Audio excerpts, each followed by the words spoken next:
queridos, Deus me incumbiu de dar essa mensagem, mas de mim mesmo eu não daria. Porque profecia é uma coisa pesada. Profecia é uma coisa que cria polêmica, é uma coisa que agrada uns e desagrada a outros. Mas nós temos que pregar, porque Jesus Cristo mandou. E eu me sinto impulsionado, empurrado por Deus, pelo Espírito Santo, para fazer esta obra. Então, eu não quero, queridos, ser mal entendido. Eu amo os meus irmãos evangélicos, batista, metodista, presbiterianos, luteranos, anglicanos. Eu amo os meus irmãos evangélicos. Eu amo os meus irmãos católicos. A maior igreja cristã do mundo é a Igreja Católica. A maior multidão de salvos e sinceros filhos de Deus ainda está dentro da Igreja Católica, irmãos. Quando você olhar para a Igreja Católica, lembre-se disso. Ali está a grande multidão de salvos, ainda, de pessoas sinceras. São sinceros, sim. Eu creio piamente nisso. Então, quando nós vamos estudar a profecia, nós queremos que não seja entendida como sendo uma crítica. Porque este é o perigo. Ele está criticando ou ele falou mal. Não, queridos irmãos, de maneira alguma. Não é crítica e não é falar mal. É deixar que a Bíblia interprete a Bíblia. E que a luz brilhe para que você perceba que existe uma igreja representada pela mulher pura e virgem, que guarda os mandamentos de Deus e tem a fé de Jesus, perseguida pelo dragão, lembra que nós estudamos ontem? E existe uma mulher prostituta que não quer saber nada de Jesus.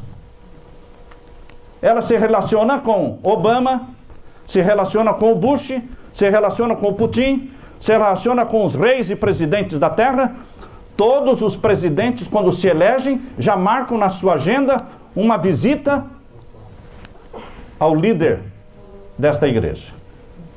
Isso é notório, irmãos. Existe um líder religioso mundial que se relaciona muito bem com todos os reis da terra. E todos se curvam, não somente das igrejas cristãs, mas também do islamismo. O islamismo está assim com o Vaticano. O judaísmo está assim com o Vaticano. O budismo está assim com o Vaticano.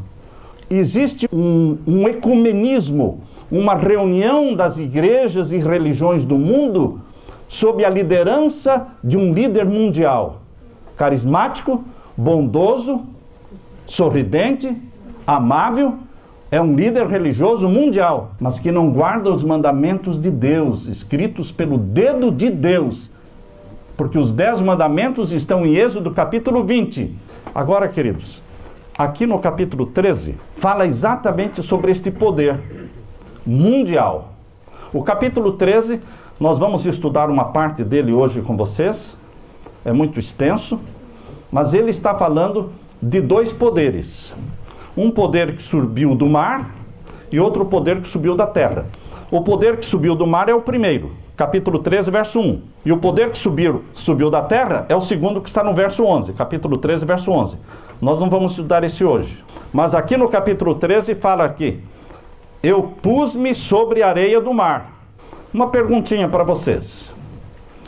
O que significa em profecia mar ou águas? Povos, multidões. Região superpovoada, certo? Vamos então aqui, irmãos. Capítulo 13, verso 1. E eu me pus sobre a areia do mar e vi subir do mar, ou seja, de uma área superpovoada, uma besta. Uma besta aqui não é uma palavra assim, xingar ou diminuir, não. Besta é um animal. Assim como o leão representava a Babilônia, o urso representava a Medopérsia, isso lá no capítulo 7 de Daniel, não é? O leopardo representava a Grécia. Os animais representam reinos, irmãos. Isso está em Daniel 7, 23. Daniel 7, 23 diz: o quarto animal é o quarto reino da terra. Então, em profecia, um animal é um reino. Esta besta que subiu do mar representa um reino na terra que surgiu não numa região despovoada, mas surgiu na superpovoada Europa. E aqui diz: este animal tinha 7 cabeças e 10 chifres. E sobre os seus chifres, 10 diademas, e sobre as suas cabeças um nome de blasfêmia. E aí você fica quebrando a cabeça, falando, mas quem seria? Quem seria? Quem seria? Então você diz, não, surgiu no meio de uma região super povoada. Tem 7 cabeças. Vamos deixar que a Bíblia diga o que representam as 7 cabeças. A Bíblia interpreta a Bíblia, correto? Abra a Bíblia então em Apocalipse 17. Abra a Bíblia em Apocalipse 17 e deixe que a Bíblia te explique o que são essas 7 cabeças. Abriram aí? Capítulo 17. Vamos ler o verso 9. Verso 9. Leiam comigo. Aqui há sentido. Quando fala aqui há sentido, é para você acordar e raciocinar. Porque profecia exige raciocínio, porque ela é cheia de códigos. Mas a Bíblia dá a interpretação dos códigos. Aqui há sentido.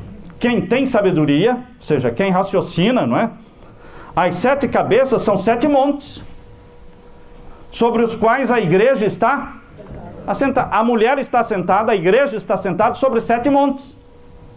Então, as 7 cabeças daquele animal que subiu do mar representam uma igreja que está sentada nos 7 montes.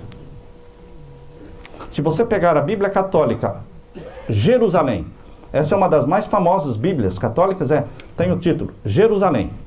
Tem um imprimatur do Papa, a Bíblia Católica Jerusalém. Você vai lá no capítulo 17 de Apocalipse e vai exatamente no capítulo 17, verso 9, que eu estou lendo aqui. E depois que você ler o verso 9, que vai falar exatamente o que está escrito aqui, aqui há sentido. Quem tem sabedoria, as 7 cabeças são 7 montes, sobre os quais a mulher está assentada. Aí você desce os olhos para o rodapé. Embaixo, no rodapé, tem os comentários feitos pelos teólogos do Vaticano. E você vai ver ali nos comentários dizendo, esses 7 montes são os 7 montes de Roma. Uau! Fica difícil de saber? Fica difícil de entender? Quando os próprios teólogos do Vaticano estão dizendo, esses 7 montes sobre os quais a mulher está sentada são os 7 montes de Roma. E a mulher é o quê? A igreja. Queridos, nós estamos estudando uma profecia aqui, que está mostrando a maior igreja do mundo. A Igreja Católica Apostólica Romana é a maior igreja do mundo, com todo o nosso respeito. Tem milhões de filhos e filhas de Deus ali dentro, mas que se afastou dos caminhos de Deus, desprezando os 10 mandamentos e criando outros 10 mandamentos. Porque quando você compara os 10 mandamentos de Êxodo capítulo 20, você pega a Bíblia Católica, Jerusalém, Êxodo 20, ali tem os 10 mandamentos escritos pelo dedo de Deus. Aí você compara com os 10 mandamentos que estão no Catecismo Romano, você vai perceber que não bate. Não bate. Porque lá nos 10 mandamentos do Catecismo Romano, estão faltando 2 mandamentos. 2. O segundo mandamento, que diz, não farás para ti imagem de escultura, nem semelhança alguma do que há em cima no céu, nem embaixo na terra, não a adorarás, nem te curvarás sobre elas, porque eu sou o Senhor teu Deus, Deus zeloso. Queridos, esse mandamento que proíbe a adoração de imagens e ídolos, foi arrancado, não está lá. E o 4º mandamento, que manda guardar o sábado, eles substituíram por guardar domingos e festas. Então, eles se afastaram dos caminhos do Senhor. Por isso que essa igreja nasceu pura. É a primeira igreja cristã do mundo, sim. É a maior igreja cristã do mundo.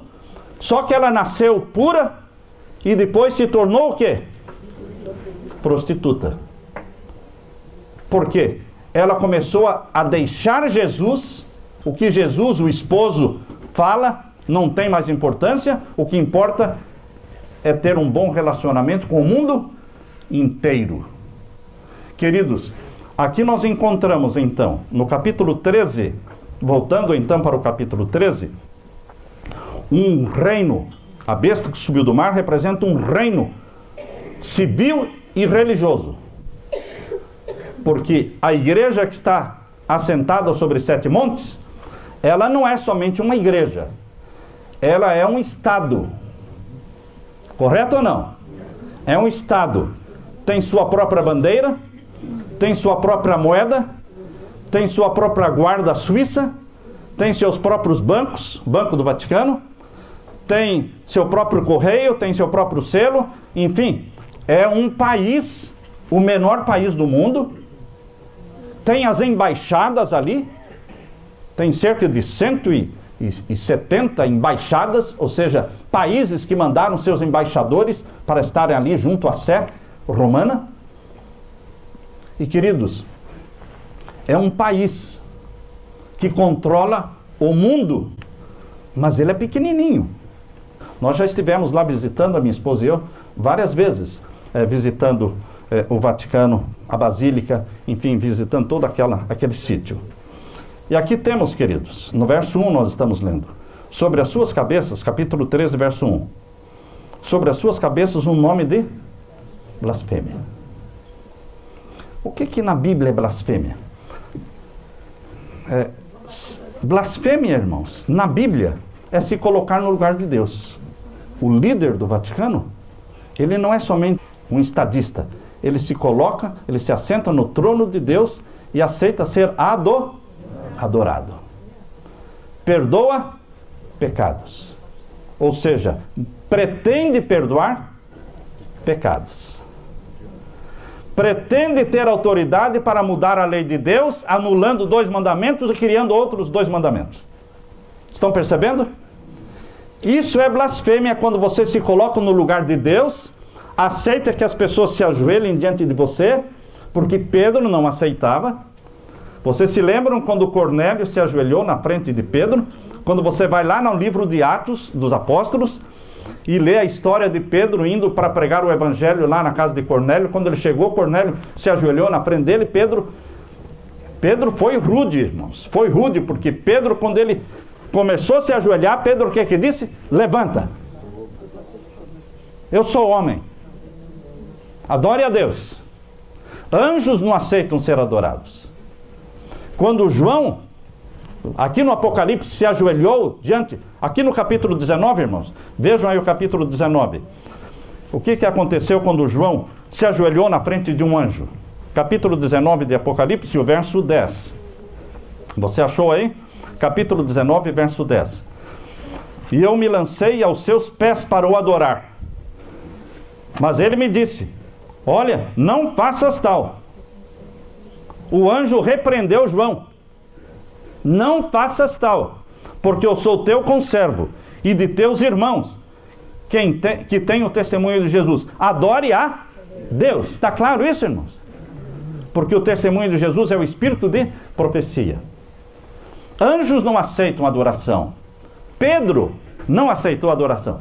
Mas os papas aceitam ser adorados, serem beijados, serem carregados, serem chamados sua santidade. Irmãos, são tão pecadores quanto você e eu.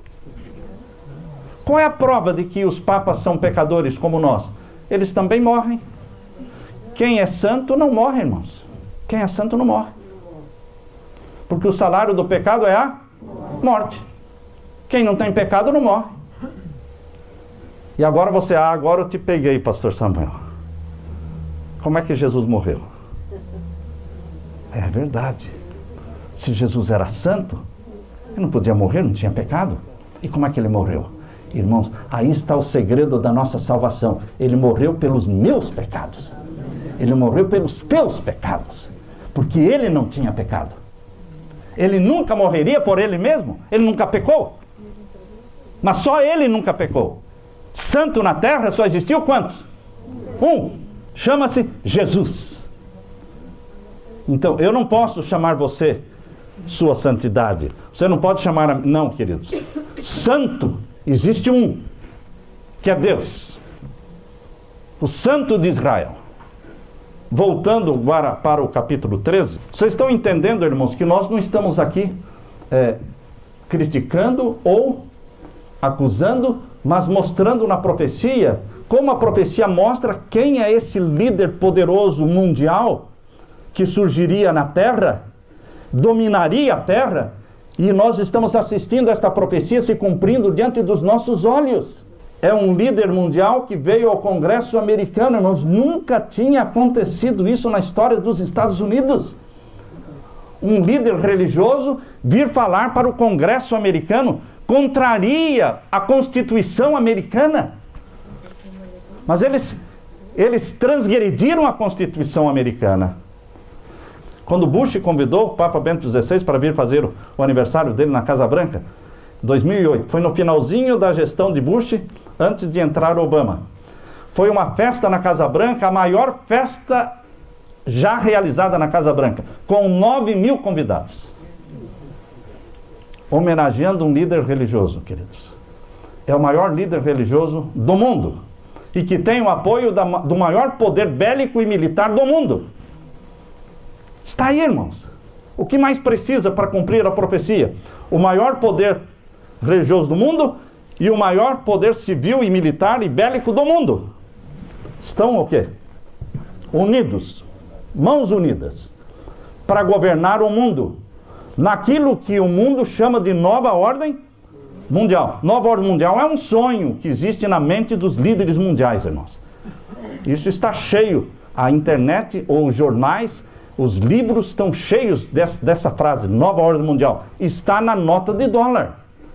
Na nota de dólar está a frase nova ordem mundial, porque este é o selo dos Estados Unidos. É o selo dos Estados Unidos. A pirâmide inacabada, com a frase nova ordem mundial embaixo, em latim, que está novus ordem seclorum. Novos ordem seclorum, nova ordem secular.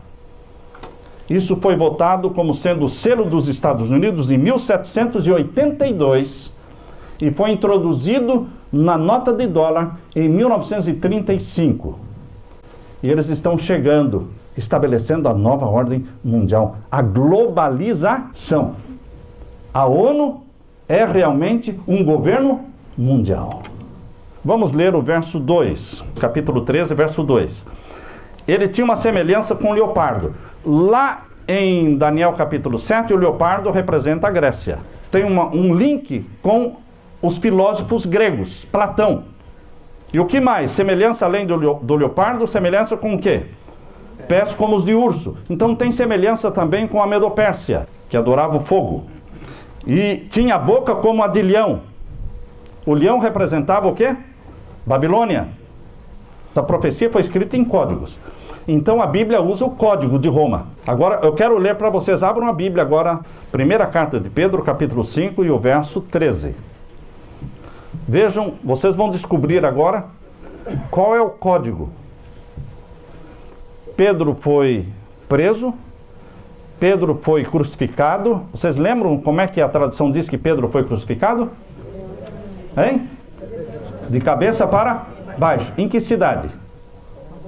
Roma. Ele foi preso e morto em Roma. Morreu como mártir em Roma. Ali onde está hoje o Vaticano, irmãos. Ali onde está o Vaticano hoje, é ali que Pedro morreu. É ali que Nero matava os cristãos. Se você entrar na internet e começar a ler sobre a história do Vaticano, você vai descobrir que ali onde está o Vaticano hoje, eram os jardins de Nero. Estão percebendo aí na primeira carta de Pedro, capítulo 5, verso 13, irmãos. Pedro estava em Roma, onde ele morreu. E ele escreveu de lá a sua carta. E o que ele falou? A vossa coeleita em Babilônia vos saúda, e meu filho Marcos. Saudai-vos uns aos outros com o ósculo da caridade. Paz seja com todos vós que estáis em Cristo Jesus. Amém. Ele terminou a carta dele mandando saudações de onde? De Babilônia. Mas ele estava em Babilônia? Não. Ele estava onde? Em Roma. Então, queridos, capítulo 5, verso 13 da primeira carta de Pedro. Então vejam, irmãos, na profecia, Roma é Babilônia. E você vai encontrar no Apocalipse 6 vezes a palavra Babilônia. Quantas vezes tem a palavra Babilônia no Apocalipse? 6 vezes. Por que não tem 7 ou 8? Não, porque o número 6 destaca um poder religioso que se levanta contra Deus. Vocês lembram do 666? Do 666? Representa um poder religioso que se levanta contra Deus. O número 7 é o número de Deus. O número 6 deveria levar você para o número 7. Mas quando você tem o 6 e depois do 6 não vem o 7, vem outro 6 e vem outro 6, é uma rejeição do 7. É uma rejeição de Deus como Criador dos céus e da terra. Estão percebendo, irmãos?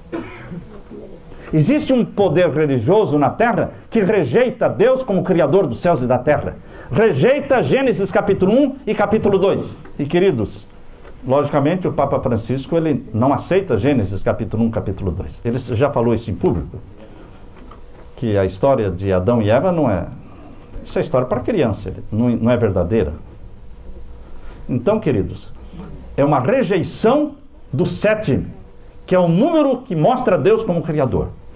Voltando então, queridos, para Apocalipse capítulo 13, vamos ler aqui o finalzinho do verso 2. Quando Constantino saiu de Roma e mudou para Istambul, fundou a cidade de Constantinopla na Turquia, eles então fizeram aquela doação para o bispo de Roma, e ele se tornou a maior autoridade de Roma. Portanto, quando você lê aqui, irmãos, capítulo 13, verso 2, o dragão, finalzinho do verso 2, o dragão deu-lhe o seu poder, o seu trono e seu grande poderio. Como é que todo mundo se ajoelha diante do Papa? Que força é essa que faz com que todo mundo se curve diante dele? Até a esposa de um pastor adventista, ela disse que ela sentiu essa força, ela como que querendo empurrá-la para baixo para que ela se curvasse diante do Papa. Foi o pastor Moisés Nigri.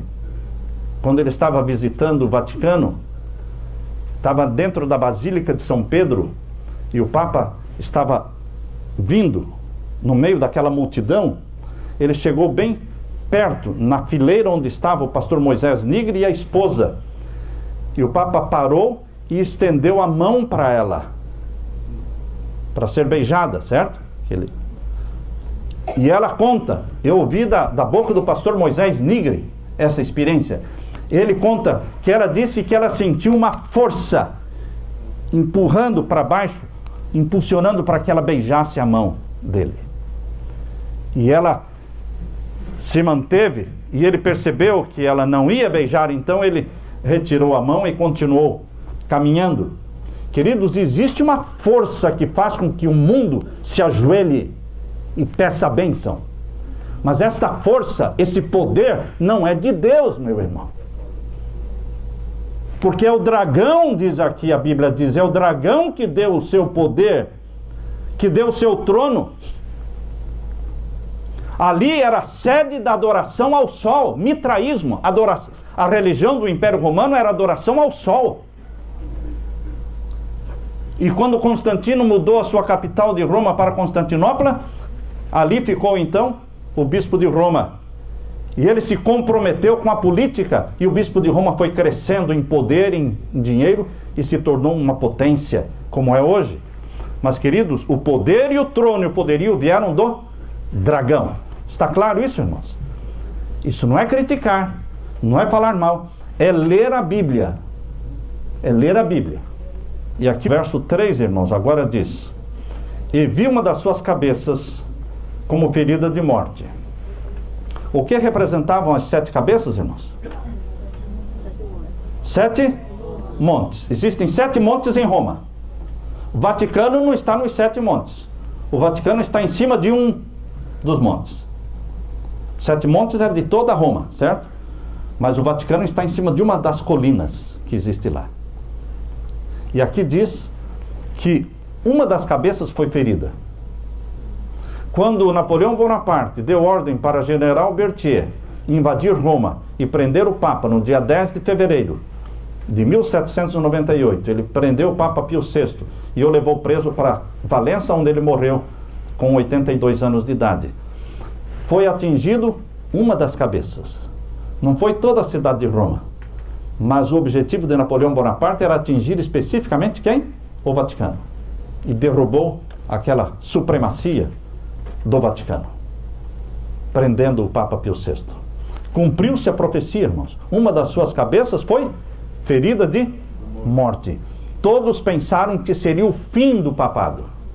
Isso aconteceu em 1798. Agora entendo, irmãos, que em 1870, ou seja, 72 anos depois, veio outro golpe contra o papado, porque Garibaldi, ele retirou os estados papais. Até 1870, o Vaticano recolhia impostos de 20 cidades. Os impostos de 20 cidades ia tudo para o Vaticano. Em 1870, Garibaldi, casado com uma brasileira, Anita Garibaldi, o Vaticano perdeu os estados papais. Em 1798, ele perdeu a liderança religiosa. A supremacia papal acabou em 1798. Mas em 1870, ele perdeu os estados papais. Foi em duas fases, né? A ferida mortal foi em duas fases. A cura também vai ser em duas fases, irmãos.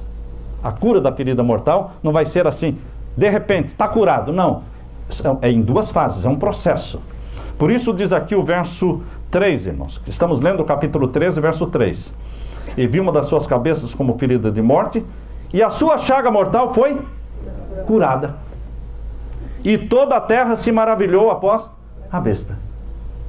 Foi no dia 11 de fevereiro de 1929 que Benito Mussolini, da Itália, e Cardeal Gaspari, do Vaticano, assinaram o Tratado de Latrão, no Palácio de São João de Latrão.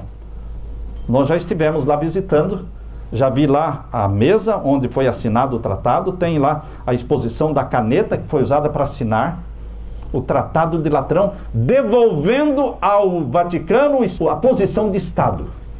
E foi reembolsado financeiramente pelos prejuízos que ocorreram desde 1870. Prejuízos de 1870 até 1929. Eles foram reembolsados com milhões e milhões e milhões de dólares. E foi com esse dinheiro que eles abriram o Banco do Vaticano. Queridos, de 1929 para cá, logicamente, o Vaticano começou a crescer em poder, em popularidade. E hoje está no auge da popularidade. Aqui diz que toda a terra se maravilhou após a besta. E o verso 4. E adoraram o dragão que deu à besta o seu poder. E adoraram a besta, dizendo: quem é semelhante à besta? Quem poderá batalhar contra ela? Quem é a pessoa mais indicada para reunir os líderes mundiais? Os políticos e os religiosos. Vocês já perceberam que o líder dos judeus, o líder dos muçulmanos, do islamismo, e o líder lá da igreja ortodoxa, católica ortodoxa, lá da Rússia, né? Todos eles vieram, já estiveram ali no Vaticano, plantando árvores juntos, e se abraçando e orando juntos. Quem é a pessoa no planeta Terra que reúne líderes religiosos e líderes políticos? Somente um poder, somente o poder papal. Por isso diz aqui que ele tem um poder e toda a terra se maravilhou após a besta. Só que adoraram o dragão, diz aqui o verso 4. E o verso 5, irmãos. Leia comigo o verso 5. E foi-lhe dado uma boca para proferir grandes coisas e blasfêmias. O que é blasfêmias? Falar contra a Bíblia. Falar que Gênesis 1 e 2 não é verdadeiro. Capítulo 13, então, irmãos, diz aqui no verso 5: foi-lhe dado uma boca para proferir grandes coisas e blasfêmias, depois da cura da ferida mortal, irmãos. Tá certo? A ferida mortal foi em 1798, e aí em 1929 começou o processo da cura em 1929 com a criação do Estado do Vaticano e o Tratado de Latrão. De 1929 para cá, a ferida está sendo curada, mas ainda não foi curada totalmente. Sabem quando a ferida será totalmente curada? Quando for aprovado o domingo como dia sagrado por lei. no mundo todo. E está muito perto, irmãos. Queridos, nós estamos às portas. Nós estamos no fim do tempo do fim. Não é tempo mais de brincar, irmãos. Satanás não brinca de Satanás, não. Ele é Satanás mesmo. Só que tem muito cristão brincando de ser cristão, irmãos. Dizem que são cristãos, mas a mente deles está no mundo, correndo atrás de dinheiro, correndo atrás de coisas, de interesses materiais, e esquecem de começar o dia adorando a Deus. Antes do sol nascer, irmãos, você tem que estar lá ajoelhado, adorando, cantando, dizendo: eu sou teu, Senhor, minha esposa é tua, meus filhos. Você vai citando os nomes dos seus filhos, consagrando-os a Jesus, cantando hinos a Jesus.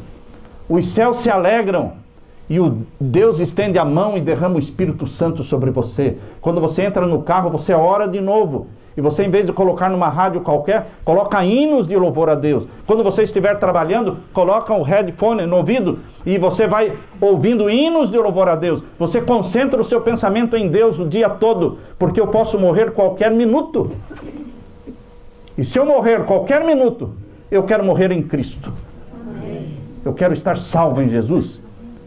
Sabem como é que Deus abençoa os filhos, irmãos? Deus abençoa os filhos não quando você pede que Deus abençoe. Deus abençoa os seus filhos porque eu sei que a maior preocupação dos pais são os filhos. Salvar os filhos. Mas Deus só abençoa os seus filhos quando você, pai e mãe, se consagram a Ele. Porque Deus abençoa os filhos por amor aos pais. Deus abençoou a Isaac por amor a Abraão. Deus abençoou Jacó por amor a Isaac. Deus abençoou José e fez José prosperar por amor a Jacó, irmãos. E assim vai. Queridos, nós nos consagrando como pais, nos santificando, Deus vai abençoar os nossos filhos. O mundo vai adorar este poder religioso, diz aqui, irmãos. Versos 6 e versos 7 e 8. E abriu a sua boca em blasfêmias contra Deus, para blasfemar do seu nome, e do seu tabernáculo e dos que habitam no céu. E foi-lhe permitido fazer guerra aos santos. Vai ter guerra de novo, irmãos. Guerra contra quem? Os que guardam os mandamentos de Deus e a fé em Jesus. Haverá perseguição de novo. Mártires existirão de novo. O número dos mártires ainda não se completou, diz Apocalipse capítulo 6, irmãos. Diz, o número dos mártires ainda não se completou. Mas vai se completar. Com a aprovação do decreto dominical, aqueles que insistirem em não guardar o domingo serão vistos como terroristas, como pessoas que não querem o bem-estar da humanidade. O decreto dominical vai ser aprovado num tempo de crise, irmãos. Crise total. Colapso do mundo. E neste tempo de crise, irmãos, eles vão lançar mão do decreto dominical como que uma tábua de salvação. Lançar mão do decreto dominical para que seja um meio de alcançar a bênção do céu, santificando o primeiro dia da semana. E o verso 8, irmãos. E adoraram-na. Quantos vão adorar este poder religioso que subiu do mar, irmãos? E que se assentou na cidade dos 7 montes? E adoraram-na todos os que habitam sobre a terra, todos, são todos, e cujos nomes não estão escritos no livro da vida do Cordeiro, que foi morto desde a fundação do mundo. Queridos, quando é que o nosso nome entra para o livro da vida? Quando nós aceitamos a Jesus como nosso Salvador. Quando nós somos batizados, Jesus diz, aquele que crer e for batizado será salvo. Eu quero que Deus mantenha o meu nome e o da minha esposa e dos meus filhos no livro da vida. Eu peço isso, irmãos. Eu falo isso para Jesus. Eu quero o nome do Anderson e da Evelyn, das minhas netinhas e da minha esposa. Eu quero que o Senhor mantenha esses nomes no livro da vida, porque nós somos Deus. O inimigo não tem poder sobre nós. Nosso reino não é daqui. Nosso reino está no céu. É o reino da glória do nosso Senhor Jesus Cristo. O mundo vai sim de mal a pior, mas nós temos uma esperança. Um novo céu e uma nova terra. É de lá que virá o socorro para você e para mim. Eu quero fazer esse apelo para você, meu irmão, para que você tome também essa decisão de preparar a sua família para a volta de Jesus. Quantos querem receber a bênção de Deus e dizer para Jesus, eu quero preparar a minha família, eu quero orar por você, Mantenha a sua mão levantada e eu quero orar por você. Pai Santo que estás nos céus, tem misericórdia de todos nós. O Senhor nos mostrou na profecia que dias piores virão, mas dias melhores também virão, porque existe um novo céu e uma nova terra para todos os que amam a Jesus. Queremos salvar não a mim, somente a minha esposa, mas nossos filhos, nossos netos, pessoas que são preciosas para nós, Pai. Por isso nós queremos nos consagrar a Ti como pais, santificando-nos, fazendo a Tua vontade para que o Senhor abençoe aquilo que é nosso, abençoe os nossos filhos, nossos netos. Ouve a nossa oração, atende a nossa súplica, registra o nosso nome no livro da vida do Cordeiro, para a vida eterna, em nome de Jesus. Amém, Senhor. Amém. Que a paz de Jesus esteja sobre você.